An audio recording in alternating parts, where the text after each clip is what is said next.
ارتضا خان اس کا تھا، صرف اس کا تھا، وہ تبریز خان کی طرح ادھر ادھر منہ نہیں مار سکتا تھا۔ وہ تکیے پر گرتے اپلب دانتوں تلے دبا گئی تھی۔ ایک مرد کو عورت کیسے باندھ سکتی ہے؟ وہ سارے گر آزمانا چاہتی تھی، مگر کیسے؟ وہ رخ پلٹے پھر سے رونے لگی تھی۔ صرف گھر نہیں بسانا تھا، اسے اپنے گھر کو گھر بھی بنانا تھا۔ شوہر کے ہوتے بیوگی کی زندگی وہ نہیں گزار سکتی تھی۔ تقدیر نے سیاہ آنکھوں والی لڑکی کے ساتھ بے حد ظلم کیا تھا۔ اب بھوری آنکھوں والے مرد کے لیے بھی زندگی آسان نہ رہنی تھی۔ سیاہ آنکھوں میں سچے دہکتے جذبے لیے لڑکی کو جھیلنا آسان نہ تھا۔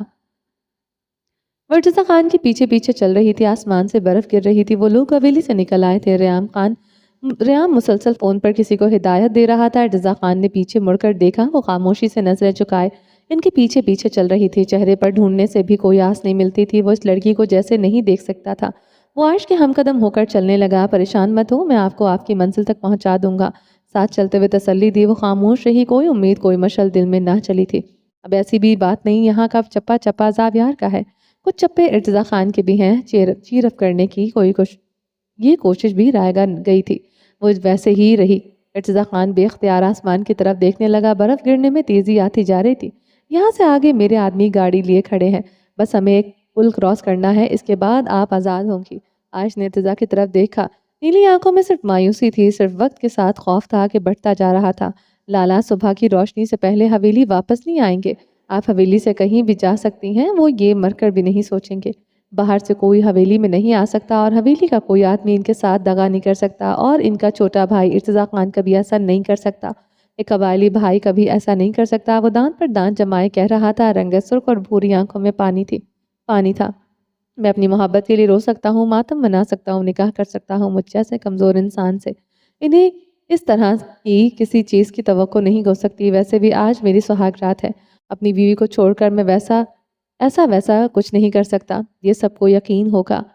عائش ارتضی کی بات پر اسے دیکھنے لگی۔ وہ مضطرب نظر آتا تھا، وہ شاید پچھتا رہا تھا۔ آپ بھی حویلی سے کہیں نہیں جا سکتی، لالا کو یقین ہے، اور یہی یقین انہیں آج لے ڈوبے گا۔ عائش رک گئی تھی، وہ بھی ٹہرتے اسے دیکھنے لگا۔ تم بدلا لے رہے ہو اپنے بھائی سے؟ عائش نے سنجیدگی سے پوچھا۔ بالکل نہیں، میں یہ صرف اپنے لیے کر رہا ہوں، اپنی محبت کے لیے کر رہا ہوں، آپ کے لیے۔ عائش سرخ پڑی تھی، چہرے پر پھر سے ناگواری دوڑی تھی۔ کل کو تم پچھتا بھی سکتے ہو سکتا ہے زاویار تمہیں مار دے۔ مت کرو یہ سب، مجھے واپس چھوڑ دو۔ وہ اپنے ہی لفظوں پر خوفزدہ ہو گئی تھی، ایسے جیسے کسی نے اس کی گردن پر پھندا کس دیا ہو۔ سیاد کے شکنجے میں اپنی گردن دینا آسان نہ تھا۔ میں سر پر کفن باندھ کر آیا ہوں، موت یا آپ، اور میں نے آپ کو چنا ہے۔ قیامت سی خاموشی آئی تھی جو ان دونوں کے درمیان ٹھہر گئی تھی۔ برف سے ان کے بال، ان کے پلکیں، ان کے کپڑے سفید ہوتے جا رہے تھے۔ وہ دونوں مجسم تھے۔ چلیے، وہ گہری سانس لیتا آگے بڑھ کے آتا، وہ اس کے پیچھے پیچھے چلنے لگی۔ تم عائش کے ساتھ ہر حال میں رہو گے، یوسف خان کی گاڑی میں تم بھی بیٹھو گے، لاہور تک اس کے ساتھ جاؤ گے، تمہارے علاوہ مجھے کسی پر بھروسہ نہیں۔ ارتضی خان نے پشتوں میں ریام کو ہدایت دی۔ عائش رک کر مشکوک نگاہوں سے اسے دیکھنے لگی۔ کیا کہا ہے؟ پشتوں میں کیوں بول رہے ہو؟ وہ کمر پر ہاتھ رکھے کڑے تیوروں سے گھور رہی تھی۔ 11 ماہ میں وہ کاش پشتو ہی سیکھ لیتی۔ عائش ملک کو افسوس ہوا تھا، ارتضی خان نے اس کے انداز پر ہنس پڑا تھا۔ ویسے ہم اتنے بھی برے نہیں جتنا آپ ہمیں سمجھ بیٹھی ہیں۔ اوہ، دیکھا ہے میں نے ان 11 ماہ میں سب کچھ، عورت صرف کٹ پتلی ہے آپ مردوں کے نزدیک۔ وہ منفر لہجے میں بولی تھی۔ آپ کے ساتھ جو ہوا غلط ہوا، آپ نے وہاں رہتے سب کو ایک نگاہ سے دیکھا، مجھے یقین ہے میرے بابا اور مورے نے کبھی آپ کو کچھ نہیں کہا ہوگا۔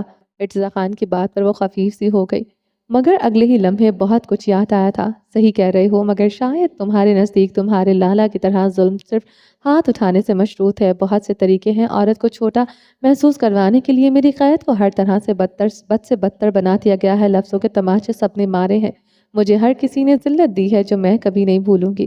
انگلی اٹھائے کہا، میرے مورے بابا نے اپنا بیٹا کھو دیا ہے، اتنا تو حق بنتا تھا۔ اگر آپ کے گھر والے بھی ہوتے تو مجھے یقین ہے یہی سب کرتے، ہو سکتا ہے اس سے بھی زیادہ برا۔ وہ از حد سنجیدہ تھا۔ کہہ دو تمہارا بھائی بھی معصوم تھا، ظلم تو اس کے ساتھ بھی ہوا تھا، بھائی تو اس نے بھی کھویا تھا۔ اس کے مارے گئے ہر تھپڑ ہر جوتے کو جسٹیفائڈ کرو، وہ بگڑ ہی گئی تھی، تنفس تیز ہو گیا تھا، رنگت تیر سے سرخ۔ لالا نے جو کیا غلط کیا، مگر یقین مانے اگر آپ لالا کی نکاح میں بغیر کسی دشمنی یا بدلے کے آئی ہوتی، وہ کبھی آپ کے ساتھ ایسا سلوک نہ کرتے۔ سخت جابر طبیعت ان کا خاصہ ہے، کہہ سکتے ہیں کہ ان کے پاس دل نہیں، مگر وہ کبھی اپنی عورت کے ساتھ ایسا سلوک نہ کرتے۔ ہم نے بابا کو دیکھا ہے، ساری عمر مورے سے کبھی اونچی آواز میں بات